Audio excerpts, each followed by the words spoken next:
আপনারা দেখছেন বাংলা চ্যানেল কোটি প্রাণ একসাথে।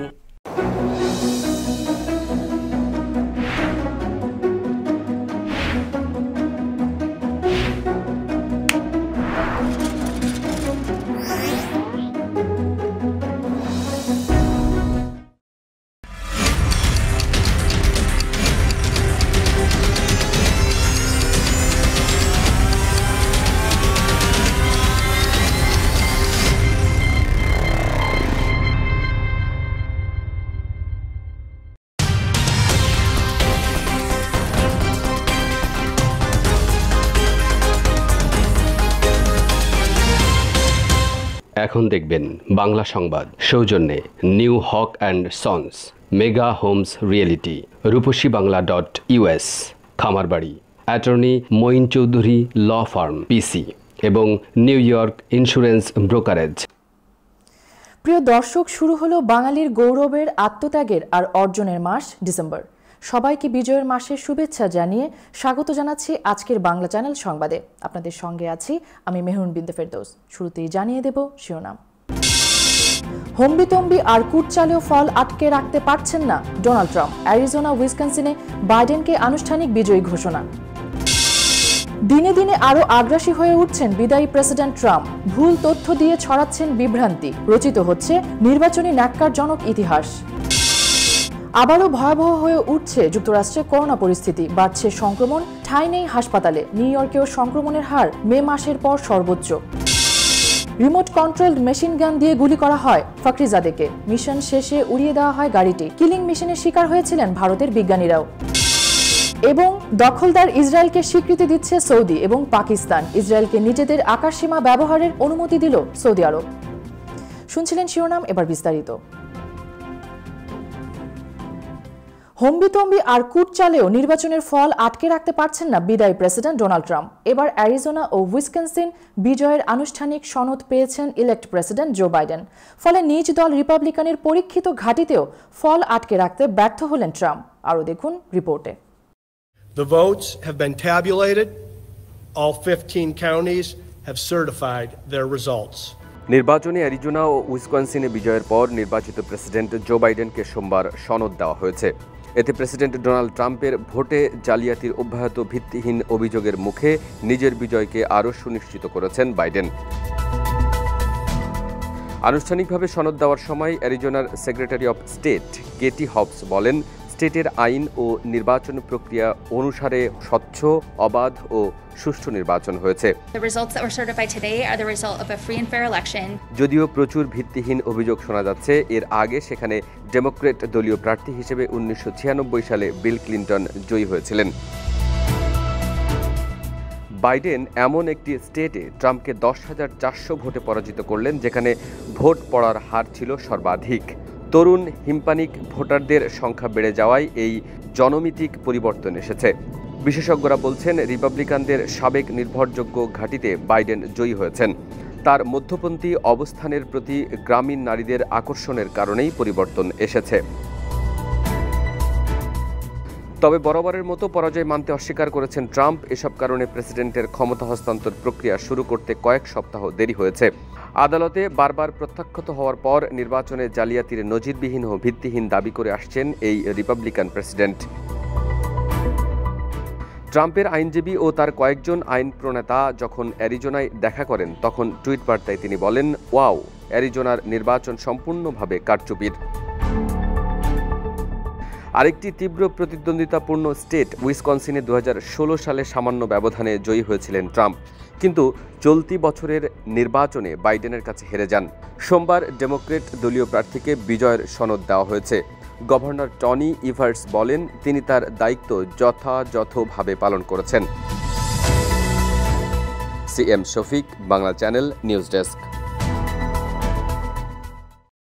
পোষা কুকুরের সঙ্গে খেলতে গিয়ে দুর্ঘটনার কবলে পড়েছেন নবনির্বাচিত প্রেসিডেন্ট জো বাইডেন। পিছলে পড়ে গিয়ে এক পায়ের পাতা ক্ষতিগ্রস্ত হয়েছে বাইডেনের। আহত বাইডেনের সুস্থতা কামনা করেছেন ডোনাল্ড ট্রাম্প। বাইডেনের ব্যাপারে জেনে ডোনাল্ড ট্রাম্প টুইট করে লিখেছেন, দ্রুত সুস্থ হয়ে উঠুন। আহত হওয়ার কারণে কয়েক সপ্তাহ বাইডেনকে ওয়াকিং বুটের সাহায্য নিয়ে হাঁটতে হতে পারে। জানা গেছে জো বাইডেনের পোষা কুকুর মেজরের সঙ্গে খেলতে গিয়েই বিপাকে পড়েছেন বাইডেন। তার চিকিৎসকরা বলছেন পা পিছলে পড়ে গিয়েছিলেন বাইডেন, এতে তার পা মচকে গেছে।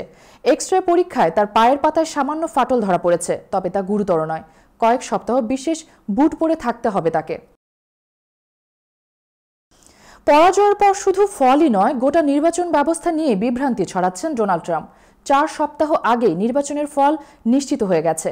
ডোনাল্ড ট্রাম্প পরাজিত হয়েছেন, কিন্তু এখনও তিনি এই পরাজয় স্বীকার করেননি। যত সময় যাচ্ছে ট্রাম্প ততই নিজের অবস্থানে দৃঢ় হচ্ছেন, আর এতে রচিত হচ্ছে যুক্তরাষ্ট্রের উদার গণতন্ত্রের এক ন্যাক্কারজনক অধ্যায়। বিস্তারিত রিপোর্টে। নির্বাচনী ইতিহাসে হয়তো এমন ক্ষমতাসীন প্রেসিডেন্ট খুঁজেই পাওয়া যাবে না যে ভোটে হারার পরও ক্ষমতা আঁকড়ে রাখতে এলোমেলো কুটচাল চেলেছেন। দিন যত যাচ্ছে বিদায়ী প্রেসিডেন্ট ডোনাল্ড ট্রাম্প আরও আগ্রাসী হয়ে উঠছেন। বারবার নজিরবিহীনভাবে বলে যাচ্ছেন রিগড ইলেকশন বা জালিয়াতি নির্বাচন শব্দটি, আর এ কাজে তাকে সহায়তা করছেন রিপাবলিকান দলের অনেকে। ফলে সারা বিশ্বের গণতন্ত্রের খবরদারি করা যুক্তরাষ্ট্রের নিজের গণতান্ত্রিক কাঠামোকেই প্রশ্নবিদ্ধ করার অপচেষ্টা করেই যাচ্ছেন ট্রাম্প। যত সময় যাচ্ছে ট্রাম্প ততই নিজের অবস্থানে দৃঢ় হচ্ছেন। নিজের সমর্থনপুষ্ট চ্যানেল ফক্স নিউজে মারিয়া বার্ট্রোমোকে দেওয়া তার সাক্ষাৎকারী বলে দিচ্ছে তিনি বিষয়টি নিয়ে জনপরিসরে আরো জোর লড়াই চালানোর প্রস্তুতি নিচ্ছেন।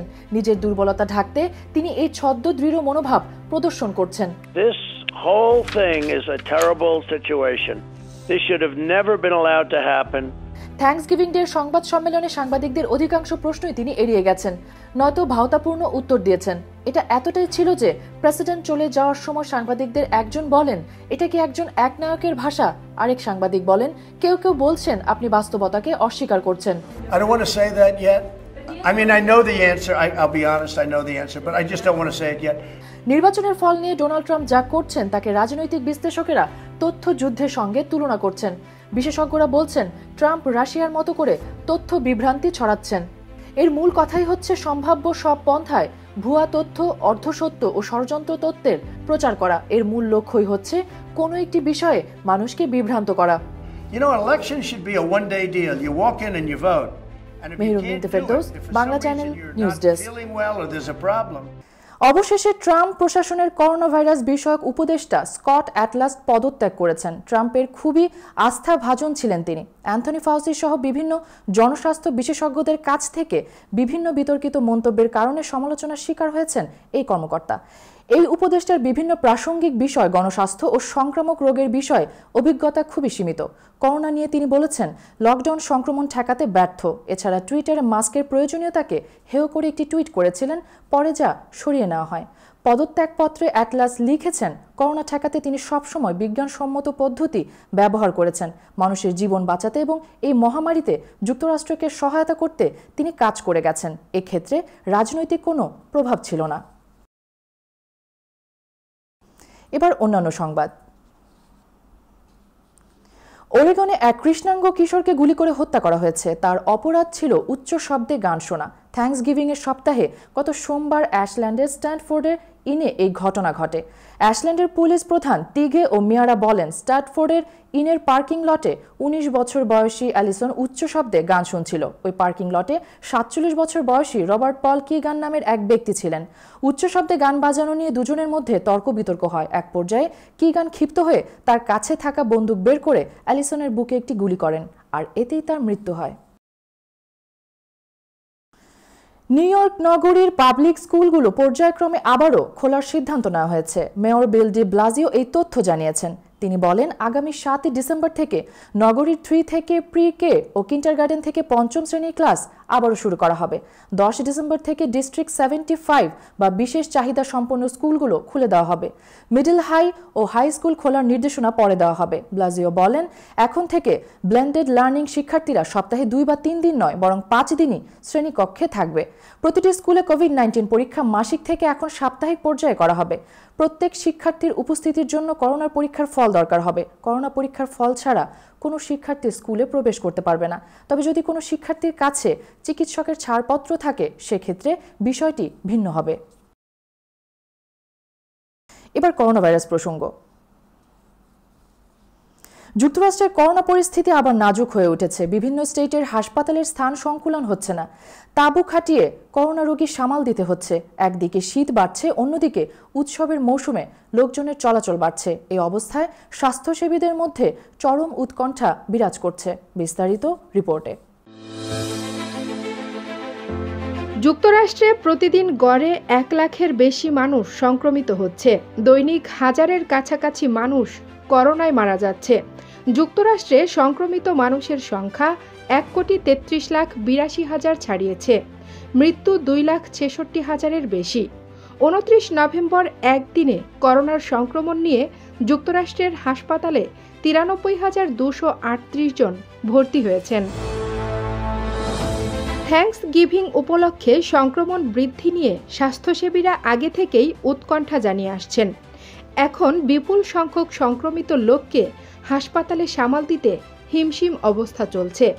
এ পরিস্থিতি আগামী সপ্তাহগুলোয় আরও মারাত্মক আকার ধারণের আশঙ্কা করা হচ্ছে। শীর্ষ সংক্রমণ রোগ বিশেষজ্ঞ অ্যান্থনি ফাউসি বলেছেন, জনগণকে তিনি ভয় দেখাতে চান না, কিন্তু সংক্রমণ যে বেড়ে যাবে এ নিয়ে তিনি তার উৎকণ্ঠার কথা জানাচ্ছেন। প্রথম দফা করোনা আক্রমণের সময় নিউ ইয়র্ক সহ কয়েকটি নগরীতে সংক্রমণ কেন্দ্রীভূত ছিল।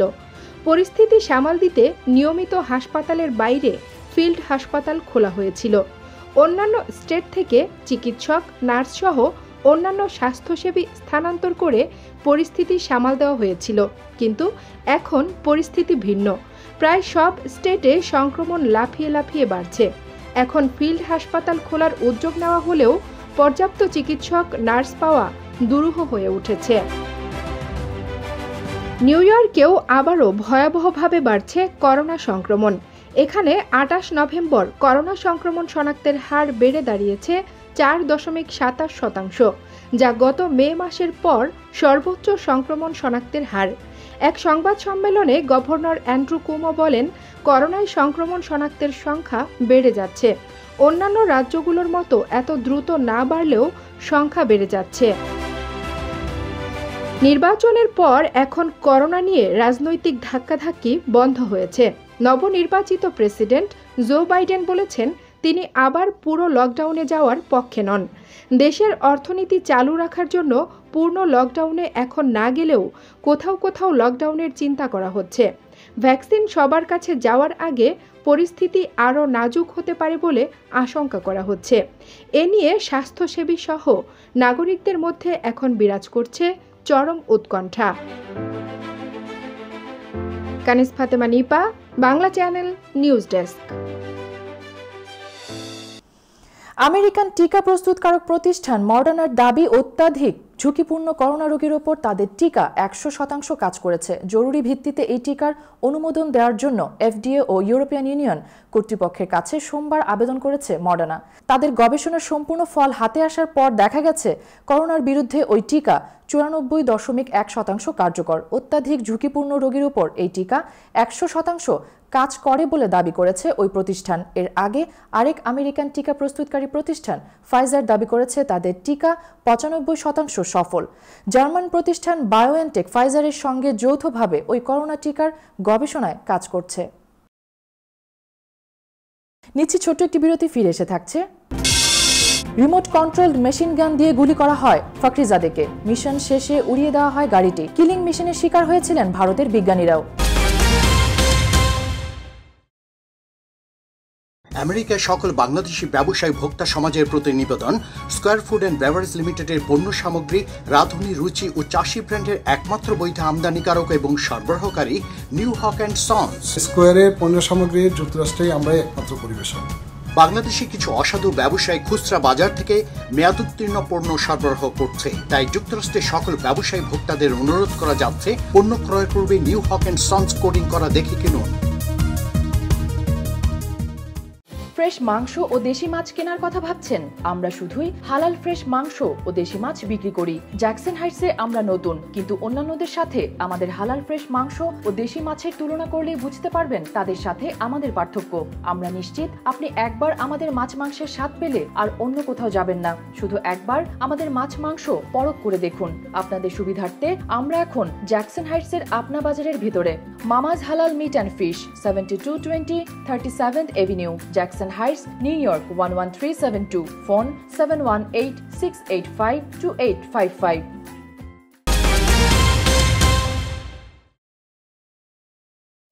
আবারও স্বাগত বাংলা চ্যানেল সংবাদে। এবার বাংলাদেশ প্রসঙ্গ। আগামী 16 ডিসেম্বর বিজয় দিবসে স্বাস্থ্যবিধি মেনে ঘরোয়া অনুষ্ঠান করা যাবে জানিয়ে স্বরাষ্ট্রমন্ত্রী আসাদুজ্জামান খান কামাল বলেছেন, কিন্তু সেই বিষয়ে আইন শৃঙ্খলা বাহিনীকে আগে জানাতে হবে। মঙ্গলবার মহান বিজয় দিবস যথাযোগ্য মর্যাদায় উদযাপনে মুক্তিযুদ্ধ বিষয়ক মন্ত্রণালয়ের গৃহীত জাতীয় কর্মসূচি সুষ্ঠুভাবে বাস্তবায়নে নিরাপত্তামূলক ব্যবস্থা গ্রহণের বিষয়ে আন্তঃমন্ত্রণালয় ভার্চুয়াল সভা শেষে মন্ত্রী এই কথা জানান। তিনি বলেন, আমরা আশঙ্কা করছি মহান বিজয় দিবসে আনন্দের দিনে লোকজন বাইরে বেরিয়ে আসবেন। বেরিয়ে আসলে আমরা তাদের নিরাপত্তা দেব কিংবা স্বাস্থ্যবিধি মেনে কিভাবে চলবে সেটা নিয়ে আলোচনা হয়েছে। নাশকতা ও জঙ্গি হামলা ঠেকাতে বিজয় দিবসের ঘরোয়া অনুষ্ঠান কারা করছেন, কিভাবে করছেন, কতজনের আয়োজন, কারা কারা সেই অনুষ্ঠানে থাকবেন সব আগে থেকে পুলিশকে জানাতে হবে। অনুষ্ঠানগুলোতে যাতে নাশকতা না করতে পারে সেজন্য দেশব্যাপী গোয়েন্দা কার্যক্রম জোরদার করা হবে। এবার আন্তর্জাতিক সংবাদ।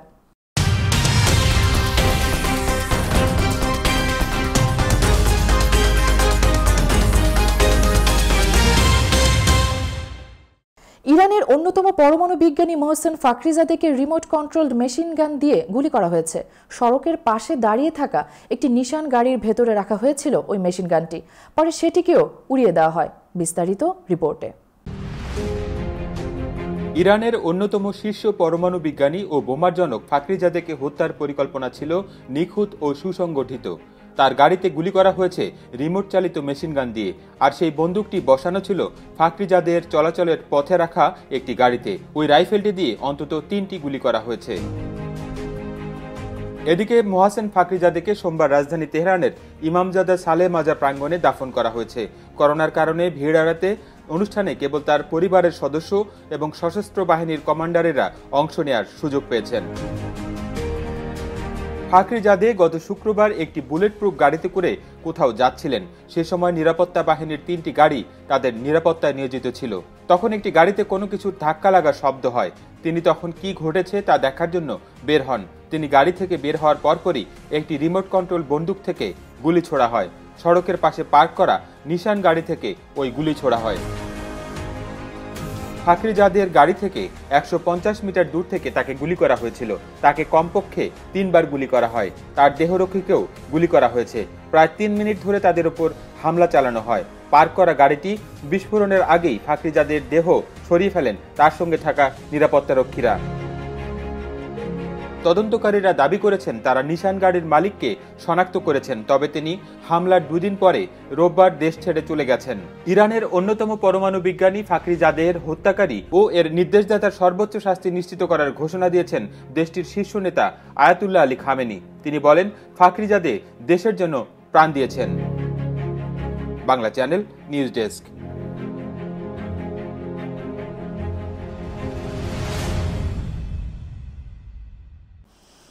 সম্প্রতি ইরানের এক বিশিষ্ট পরমাণু বিজ্ঞানীর মৃত্যু ঘিরে উত্তাল বিশ্ব। বিজ্ঞানী মোহসেন ফাখরিজাদের রহস্য মৃত্যুতে অভিযোগ উঠেছে ইসরায়েলের বিরুদ্ধে। কূটনৈতিক ষড়যন্ত্রের ইঙ্গিত মিলতে শুরু করেছে।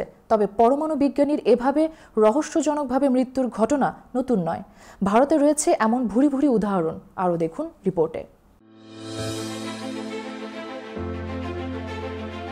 বিশ্বের কয়েকটি পরমাণু ক্ষমতা সম্পন্ন দেশের মধ্যে ভারত অন্যতম।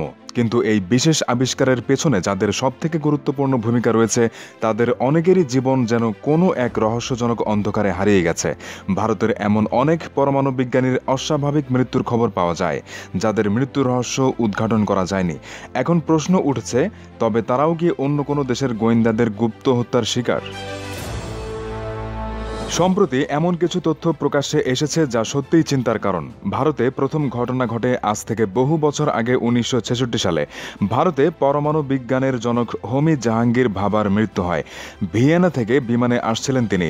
জানা যায় ওই বিমানের কোনো যান্ত্রিক গোলযোগের খবর ছিল না, আর তার ঠিক 5 মিনিটের মধ্যে ভেঙে পড়ে বিমানটি। হোমি ভাবা সহ মোট 110 জন ভারতীয়ের মৃত্যু হয়। এই ঘটনা নিয়ে আর কোনো তদন্তে এগোয়নি ভারত সরকার। 2003 সালে 48 বছরের পরমাণু বিজ্ঞানী লোকনাথন মহালিঙ্গমের মৃত্যু হয়। মৃত্যুর 5 দিন পর তার দেহ নদী থেকে উদ্ধার করা হয়। ভাবা অ্যাটমিক রিসার্চ সেন্টারে মৃত্যু হয় 2 তরুণ বিজ্ঞানী উমং সিং ও পার্থপ্রতিম বাগের। রহস্যজনকভাবে মডিউলার ল্যাবে আগুনে পড়ে মৃত্যু হয় দুজনের। মহাদেবন পদ্মনাভন আয়ার 2010 সালে দক্ষিণ মুম্বাইয়ের বাড়িতে তার মৃতদেহ উদ্ধার হয়। তিনি ভাবা অ্যাটমিক রিসার্চ সেন্টারের মেকানিক্যাল ইঞ্জিনিয়ার ছিলেন। দেওয়ালে ও মেঝেতে ছিটে ফোটা রক্তের দাগ ছাড়া কিছুই পাওয়া যায়নি। 2011-তে BARC বিজ্ঞানী উমা রাওয়ের মৃত্যু হয়। ঘুমের ওষুধ খেয়ে তিনি আত্মহত্যা করেছেন বলে রিপোর্টে উল্লেখ করা হয়েছে। ভারতে ব্যালিস্টিক সাবমেরিন INS আরিহন্তের জন্য কাজ করছিলেন KK জোশ ও আবিশ শিবম। দুজনের মরদেহ উদ্ধার হয় রেল লাইনে। তাদের বিষ প্রয়োগ করা হয়েছিল বলে জানা যায়, কিন্তু এসব মৃত্যুর রহস্য আজও অধরাই রয়ে গেছে। Abu Jaral Gifari, Bangla channel, news desk. জনসমুদ্রে অসহায় মোদী সরকার। প্রায় 12 লাখ কৃষক কেন্দ্র সরকারের কৃষি আইন বাতিলের দাবিতে দিল্লি ঘেরাও করেছেন। বাম সংগঠন সারা ভারত কৃষক সভা সহ বিভিন্ন সংগঠনের নেতৃত্বে গত 5 দিন ধরে অবরুদ্ধ রাজধানী। পরিস্থিতি ঘোরতর বুঝে শেষ পর্যন্ত কোনো শর্ত ছাড়াই আন্দোলনকারী সংগঠনগুলোর নেতৃত্বের সঙ্গে আলোচনা করতে তৈরি হয়েছে এনডিএ সরকার। পাঞ্জাব, হরিয়ানা, উত্তরপ্রদেশ থেকে ইতিমধ্যে 12 লাখ কৃষক মিছিল করে দিল্লি অবরোধে যাচ্ছেন। এই অবস্থায় কেন্দ্রীয় স্বরাষ্ট্রমন্ত্রী অমিত শাহের সঙ্গে বৈঠক করেছেন প্রতিরক্ষামন্ত্রী রাজনাথ সিং। অন্যদিকে বারাণসী থেকে প্রধানমন্ত্রী নরেন্দ্র মোদী বার্তা দেন, কৃষি আইনে কৃষকদের ক্ষতি হবে না। তার আগেই দিল্লির সঙ্গে হরিয়ানা, পাঞ্জাব ও উত্তরপ্রদেশের সড়ক যোগাযোগ বিচ্ছিন্ন। খাদ্য সংকট শুরু হতে চলেছে রাজধানীতে। এতেই দিল্লির বাসিন্দারা উদ্বিগ্ন। দাম চড়ছে হু হু করে। অন্যদিকে আন্দোলনকারী কৃষকদের জন্য হরিয়ানার কৃষকরা লরি লরি ফুলকপি, মূলা সহ সবজি পাঠাচ্ছেন। বিক্ষোভকারীদের দাবি, সরকার আইন বাতিল না করলে আগামী 6 মাস দিল্লি ঘেরাও করে রাখা হবে। আফ্রিকার দেশ মালিতে ফ্রান্সের 3টি সামরিক ঘাঁটিতে রকেট হামলা চালিয়েছে আল কায়দা সমর্থিত একটি ইসলামী গোষ্ঠী। সোমবার সকালে অল্প সময়ের মধ্যে মালির কিদাল, মেনাকা এবং গাও শহরে অবস্থিত 3 ফরাসি ঘাঁটিতে হামলার ঘটনা ঘটে। এখনও পর্যন্ত হতাহতের কোনো খবর পাওয়া যায়নি। ফরাসি বাহিনীর মুখপাত্র থমাস রমিগুয়ের হামলার বিষয়টি নিশ্চিত করেন। এদিকে মেনকা শহরের মেয়র নানট কোটিয়া জানান, সামরিক ঘাঁটি এলাকা থেকে বড় ধরনের বিস্ফোরণের শব্দ তিনি শুনতে পেয়েছেন, তবে তিনি বিস্তারিত কিছু বলতে পারেননি। গাও শহরের এক প্রত্যক্ষদর্শী জানান, ভোর 5:30টায় ফরাসি ঘাঁটি লক্ষ্য করে অনেক রকেট হামলা হতে দেখেছেন তিনি। এদিকে এক বিবৃতিতে আল কায়দা জানায়, বিধর্মী ফরাসি সেনাদের ঘাঁটি লক্ষ্য করে ইসলাম ও মুসলিমদের সমর্থনে এই রকেট হামলা চালানো হয়েছে। নিচে আরও একটি বিরতি, ফিরে এসে থাকছে। দখলদার ইসরায়েলকে স্বীকৃতি দিচ্ছে সৌদি এবং পাকিস্তান। ইসরায়েলকে নিজেদের আকাশসীমা ব্যবহারের অনুমতি দিল সৌদি আরব। মেগা হোমস রিয়েলটি, স্বপ্ন আপনার, দায়িত্ব আমাদের। পছন্দের বাড়িটির জন্য আসুন আমাদের কাছে। Mega homes realty, buy, sell, rent, invest ও শর্ট সেল। আমরা ফোরক্লোজ থেকে আপনার বাড়ি রক্ষা করতে সহায়তা করি। Mega homes realty, commercial and residential real estate firm. আমাদের সাথে যোগাযোগের ঠিকানা Moinul Islam, 3211 35th Avenue, Astoria, New York 11106। Telephone 9175354131। Email moinul4@gmail.com। নিরাপত্তা নিয়ে উদ্বিগ্ন? বিশ্বের যে কোনো প্রান্তে বসে নজর রাখুন বাড়ি, অফিস বা ব্যবসা প্রতিষ্ঠান। আপনার পরিবার, কর্মক্ষেত্র বা প্রতিষ্ঠানের টোটাল সিকিউরিটি সলিউশন নিশ্চিত করতে digital security system and networking inc বিশ্বস্ত একটি নাম। Weatherproof night vision, CC camera, networking, installation এবং সার্বিক সেবায় রয়েছে আমাদের দক্ষ টিম ও অভিজ্ঞতা। যোগাযোগ করুন MD Ziaur Rahman Chowdhury, Litu, 16709 hillside avenue, 2nd floor, Suite 2A, Jamaica, New York 11432। Cellphone number 9418223090, email lituchaudhuri2009@yahoo.com। আপনার নিশ্চিন্ত নিরাপত্তা আমাদের স্বস্তি।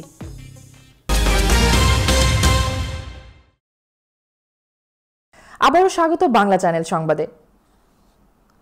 স্থানীয়ভাবে ইয়ারলাং জ্যাংবো নামে পরিচিত এশিয়ার অন্যতম বৃহৎ নদ ব্রহ্মপুত্রের বাঁধ নির্মাণ করে বিশাল জলবিদ্যুৎ প্রকল্পের উদ্যোগ নিয়েছে চীন। এতে তীব্র পানি সংকটের আশঙ্কা তৈরি হয়েছে উত্তর পূর্ব ভারতে।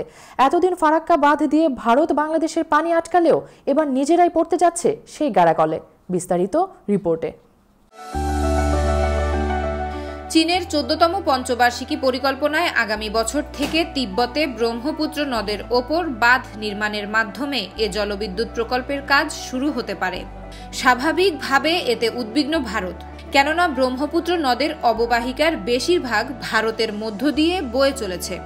ফলে বাঁধ দেয়া হলে ব্রহ্মপুত্র নির্ভর মানুষজন নানা সমস্যায় পড়তে পারে বলে মনে করা হচ্ছে। তিব্বতের পশ্চিমাঞ্চলে হিমালয় পর্বতমালার কৈলাস শৃঙ্গের কাছে জিমাইয়ংজং হিমবাহে ব্রহ্মপুত্রের উৎপত্তি। এরপর ভারতের অরুণাচল ও আসাম হয়ে ব্রহ্মপুত্র সীমান্ত অতিক্রম করে বাংলাদেশে প্রবেশ করেছে। ভারতে প্রবেশের মুখে অরুণাচল সীমান্তের কাছে তিব্বতের মেডক কাউন্টিতে ব্রহ্মপুত্র নদের ওপর এই বাঁধ নির্মাণ করা হবে। চীনের পাওয়ার কনস্ট্রাকশন কর্পোরেশনের চেয়ারম্যান ইয়াং জিয়ং জানান, ইতিহাসে এর সমকক্ষ কোনো প্রকল্প নেই। এটি চীনের জলবিদ্যুৎ প্রকল্পের ইতিহাসে একটি মাইলফলক হয়ে থাকবে। ইয়াং জিয়ং আরও বলেন, দেশের একাধিক অংশের পানি সরবরাহের উৎস ছাড়াও এ বাঁধ বিদ্যুৎ সরবরাহে ব্যাপক সাহায্য করবে। এ প্রকল্পের মাধ্যমে পানি বন্টন ব্যবস্থা ও জাতীয় সুরক্ষা বজায় রাখা যাবে। বাঁধটি থেকে বছরে 6 কোটি কিলোওয়াট বিদ্যুৎ উৎপাদন হবে, যা বার্ষিক 300 বিলিয়ন কিলোওয়াট কার্বন মুক্ত ও পুনর্ব্যবহারযোগ্য বিদ্যুৎ উৎপাদন করবে এবং বছরে চীনের $300 কোটি আয় হবে। অন্যদিকে পানির অভাবে মারাত্মকভাবে ক্ষতিগ্রস্ত হবে Bharat. Khairun Tasnim, Georgia, Bangla channel news desk. বিভাজনের রাজনীতি করার অভিযোগে বিজেপি যখন বিদ্ধ, ঠিক তখনই ভারতের কর্ণাটক রাজ্যের মন্ত্রী ও বিজেপি নেতা কে.এস. ঈশ্বরাপ্পা বললেন, নির্বাচনে কখনোই কোনো মুসলিমকে মনোনয়ন দেওয়া হবে না। হিন্দু ধর্মাবলম্বী হলেই মিলবে মনোনয়ন, কিন্তু প্রার্থী মুসলমান হলে কখনোই মনোনয়ন দেওয়া হবে না বলে কর্ণাটকের গ্রামোন্নয়ন বিষয়ক মন্ত্রী কে.এস. ঈশ্বরাপ্পার মন্তব্যের পরই এই নিয়ে তীব্র সমালোচনা শুরু হয়েছে। কর্ণাটকের বেলগাভি লোকসভা আসনের উপনির্বাচন নিয়ে চলমান নির্বাচনী প্রচারণায় বিজেপির এই নেতা রোববার এমন মন্তব্য করেছেন। ওই আসনে সংখ্যাগরিষ্ঠ হিন্দু জনগোষ্ঠী বিজেপির ভোট ব্যাংক বলে মনে করছেন রাজনৈতিক বিশেষজ্ঞরা। ফলে সেখানকার নির্বাচনী প্রস্তুতি নিয়ে কথা বলতে গিয়েই এমন বিতর্কিত মন্তব্য করে বসেন ঈশ্বরাপ্পা।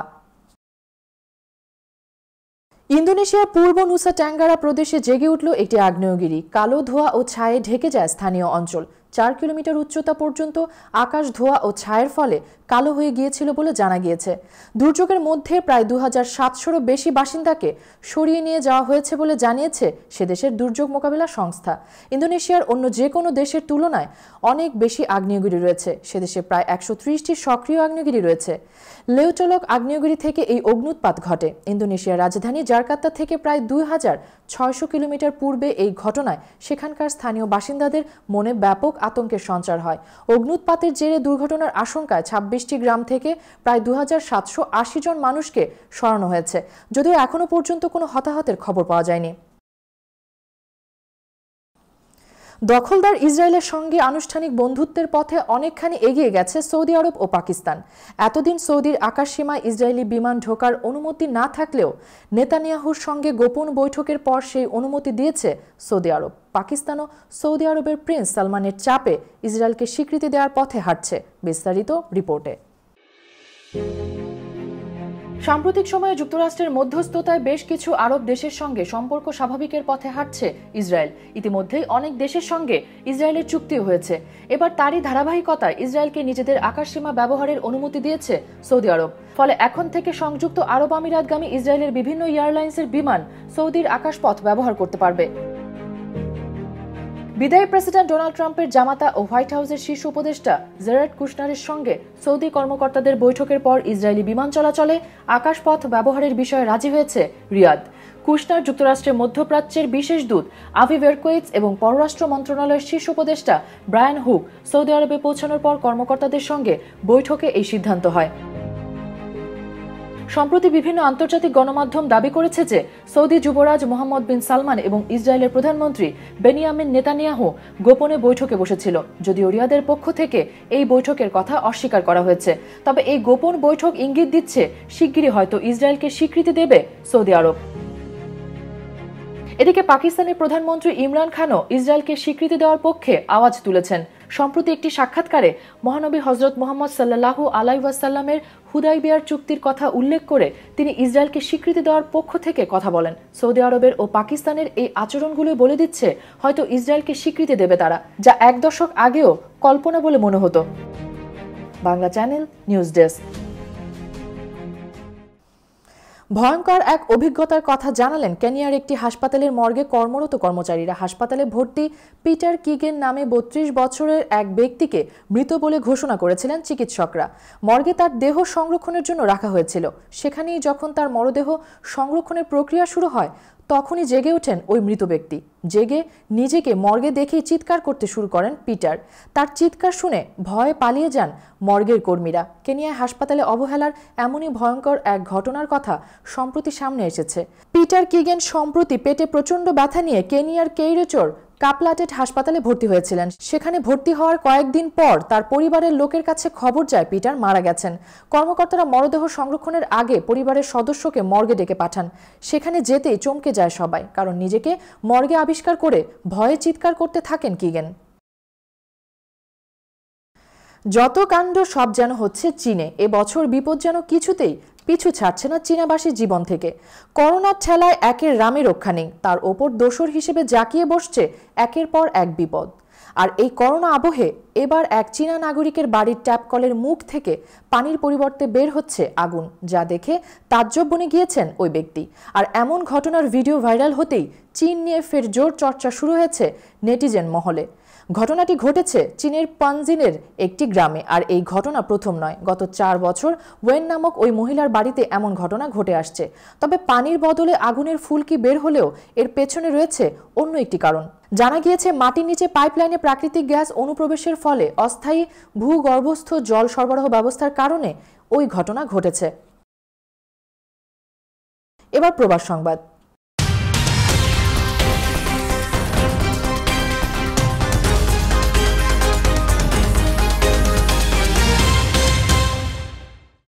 মনফালকনে কাশবন প্রাইভেট লিমিটেডের অংশীদারদের নিয়ে এক মতবিনিময় ও আলোচনা সভা অনুষ্ঠিত হয়েছে স্থানীয় একটি হলরুমে।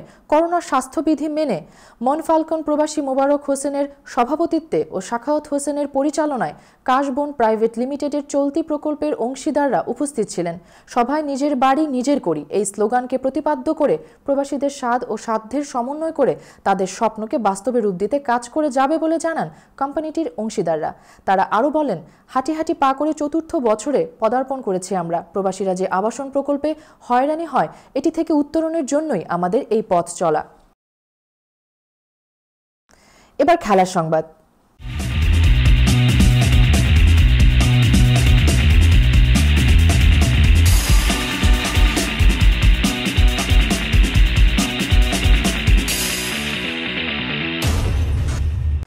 কিংবদন্তি ডিয়েগো ম্যারাডোনার মৃত্যুর পর প্রথম গত রবিবার আর্জেন্টাইন ক্লাব বোকা জুনিয়র্স মাঠে নেমেছিল। 2 দফায় এই ক্লাবে ক্যারিয়ারের বর্ণিল সময় কাটিয়েছেন প্রয়াত এই জনপ্রিয় ফুটবল তারকা। ম্যারাডোনা কন্যা ডালমা ম্যারাডোনা এই ম্যাচে মাঠে উপস্থিত থেকে অঝরে কেঁদেছেন। বোকা লা বোম্বোনেরা স্টেডিয়ামে হয়েছে ম্যাচটি, যেখানে ম্যারাডোনার জন্য আলাদা বক্স রয়েছে। ম্যারাডোনার মেয়ে এদিন সেই বক্সে বসেই বাবার সাবেক 2 ক্লাবের খেলা দেখেছেন। আর্জেন্টিনার ঘরোয়া কাপ টুর্নামেন্ট কোপা দে লা লিগা প্রফেশনালে মাঠে নামে বোকা জুনিয়র্স ও নিউয়েলস ওল্ড বয়েজ, দুটি ম্যারাডোনার সাবেক ক্লাব। এর মধ্যে টুর্নামেন্টেরও নামকরণ করা হয়েছে ম্যারাডোনার নামে। বলতে গেলে নিজেদের ক্লাব কিংবদন্তির বিদায়ে বোকা জুনিয়র্স পুরো ম্যাচ জুড়ে শ্রদ্ধা জানিয়েছে ম্যারাডোনাকে। এবার সংস্কৃতি সংবাদ।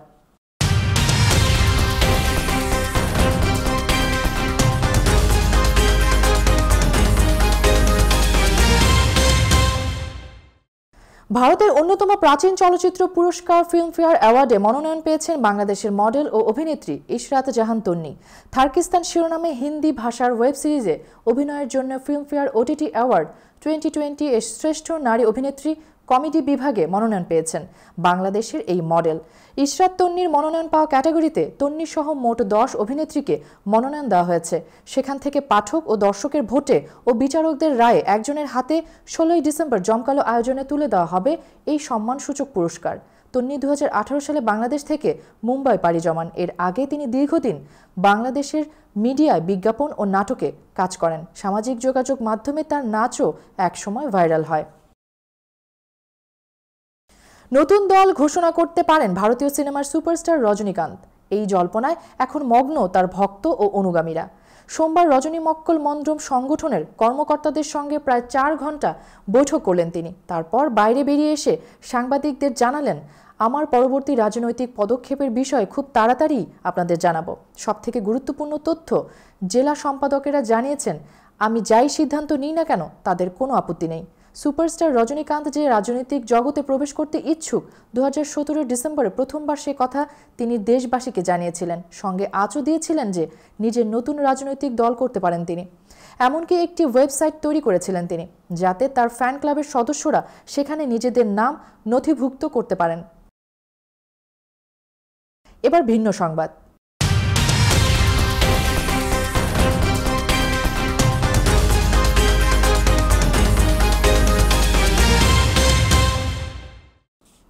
রূপকথার প্রিন্স চার্মিং এর মতো জীবন কাটাতে এক মুসলিম রাজপুত্র ভোগবিলাস, নারী, মাদক পার্টিতেই মেতেছিলেন দিনরাত। বিশ্বের বড় বড় তারকা অভিনেত্রী, গায়িকা ছিল তার বন্ধু। এমনকি জন্মদিনে বাড়িতে গান গাইতে চলে এসেছে বিশ্বের সেরা গায়িকাও। কিন্তু নেশায় বুঁদ হয়ে মারাত্মক অসুস্থতায় যখন যুবক বয়সী মারা গেলেন, আসেনি সুসময়ের বন্ধুদের কেউই। আরও দেখুন রিপোর্টে। ব্রুনেইয়ের মুসলিম সুলতানের পুত্র প্রিন্স আজিমকে চেনে না হলিউড বা ইংল্যান্ডের এমন কোনো তারকা নেই, কারণ সবাই ছিল তার সুসময়ের বন্ধু। লন্ডন ও হলিউড তারকাদের ভিড়ে কারি কারি টাকা উড়িয়ে ভোগবিলাসে দিন যাপন করলেও তার জীবনে হ্যাপি এন্ডিং আসেনি। এর একমাত্র কারণ ছিল তার উচ্ছৃঙ্খল জীবন। কোনো অনুষ্ঠানে যেতে চাইলে পুরো হলের সব টিকিট কিনে নিজের বন্ধুদের নিয়ে যেতেন আজিম।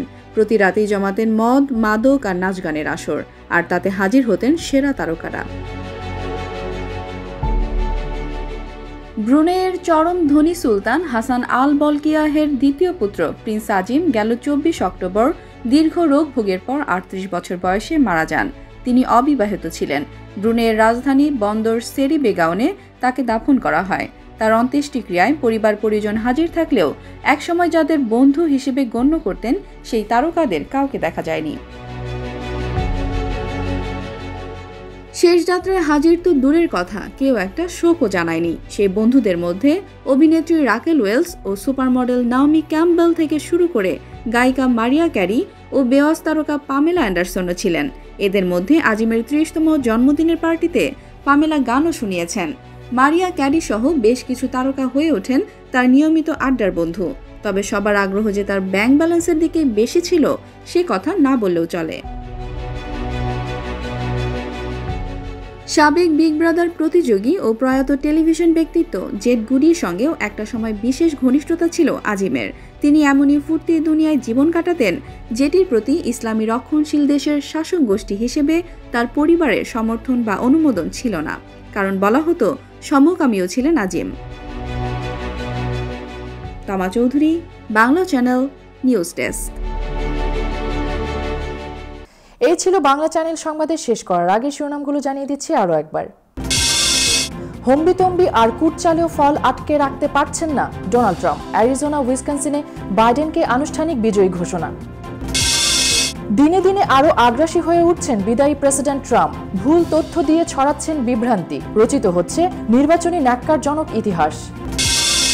আবারও ভয়াবহ হয়ে উঠছে যুক্তরাষ্ট্রে করোনা পরিস্থিতি। বাড়ছে সংক্রমণ, ঠাঁই নেই হাসপাতালে। নিউ ইয়র্কেও সংক্রমণের হার মে মাসের পর সর্বোচ্চ। রিমোট কন্ট্রোলড মেশিন গান দিয়ে গুলি করা হয় ফাকরিজাদেকে। মিশন শেষে উড়িয়ে দেওয়া হয় গাড়িটি। কিলিং মেশিনের শিকার হয়েছিলেন ভারতের বিজ্ঞানীরাও। এবং দখলদার ইসরায়েলকে স্বীকৃতি দিচ্ছে সৌদি এবং পাকিস্তান। ইসরায়েলকে নিজেদের আকাশসীমা ব্যবহারের অনুমতি দিল সৌদি আরব। নিয়মিত বাংলা চ্যানেল দেখতে চোখ রাখুন ফেসবুক, ইনস্টাগ্রাম, টুইটার ও ইউটিউব চ্যানেলে অথবা লগ অন করুন www.banglachannel24.com এ। দর্শক, করোনা ভাইরাস মহামারীর সময়ে সুরক্ষিত থাকতে 20 সেকেন্ড ধরে হাত ধোয়ার অভ্যাস চালু রাখুন। প্রয়োজনে হ্যান্ড স্যানিটাইজার ব্যবহার করুন। বাইরে গেলে অবশ্যই নিজের সুরক্ষায় মাস্ক ব্যবহার করুন। সুস্থ থাকুন, বাংলা চ্যানেলের সঙ্গেই থাকুন।